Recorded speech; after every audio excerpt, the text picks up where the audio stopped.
Hey friends, close your eyes for a moment.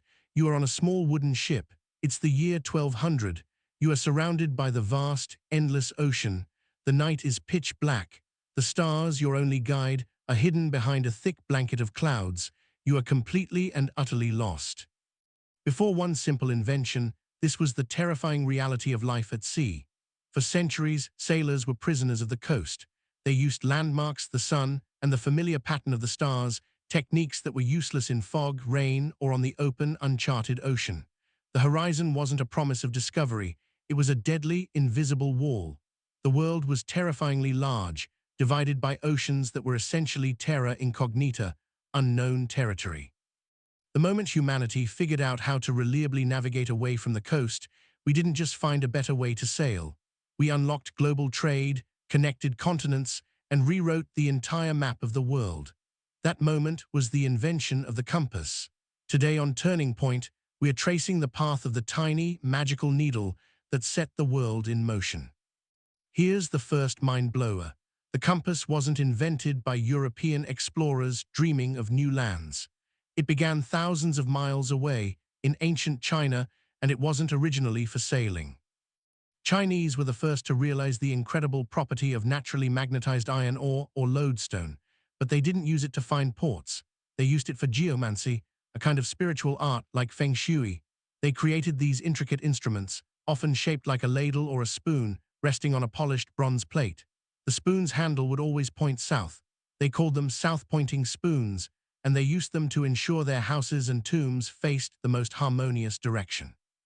It took centuries for someone to realize, wait a minute, if this spoon always points south, why don't we use it to find the south when we're sailing? Once that switch flipped, from spiritual tool to practical technology, everything accelerated. By the 11th century, Chinese sailors were using a floating magnetized needle to navigate, marking the beginning of true open ocean travel. So how does a simple piece of metal, dangling on a pivot, defy wind and current to show you the way?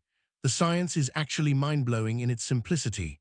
Our Earth is essentially a colossal, churning bar magnet, with its own protective magnetic field created by the molten iron in its core. Every compass needle is a small, lightweight magnet itself. When you place two magnets near each other, opposite poles attract, right? The north pole of your compass needle is attracted to the Earth's magnetic north pole. The needle doesn't point to the geographical north pole, true north. It points to the magnetic north pole, which is constantly shifting somewhere deep in the Canadian Arctic. The genius of the compass is that it provides a constant, reliable, unchanging reference point, regardless of the weather, time of day, or how drunk your crew might be. The compass reached Europe around the 13th century, and when it did, it instantly ended the Middle Ages. Suddenly, explorers like Columbus and Magellan weren't reliant on clear nights or familiar coasts. They could sail directly across the Atlantic, confident that they could find their way home. The compass fueled the age of exploration, birthed global empires, and most importantly, established the first true global trade routes. The movement of goods and ideas exploded. However, even the compass has its limits. Near the magnetic poles, north and south, the Earth's magnetic field lines plunge vertically into the ground. This causes the compass needle to try to dip down instead of rotating horizontally, making it completely useless. That's why navigating the poles remains incredibly tricky even today. Another major issue is the difference between magnetic north, where the needle points, and true north, the actual top of the Earth. This difference, called magnetic declination, is critical. Early sailors who didn't understand this difference often missed their targets by hundreds of miles. Today, we pull out our smartphones and instantly get our location via GPS. But even those advanced satellites rely on principles rooted in that little needle. Modern airplanes and ships still use gyroscopic compasses and inertial navigation systems that are frequently calibrated and checked against the Earth's magnetic heartbeat. The compass wasn't the fastest invention or the most medically groundbreaking, but it was the one that gave humanity direction, confidence, and the bravery to seek out what was beyond the horizon.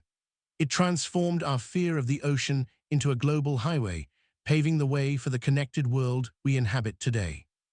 What do you think? Did the compass do more for humanity than the printing press? Let me know your thoughts in the comments. If you enjoyed this journey across the sea, hit that like button and subscribe to Turning Point. See you in the next one.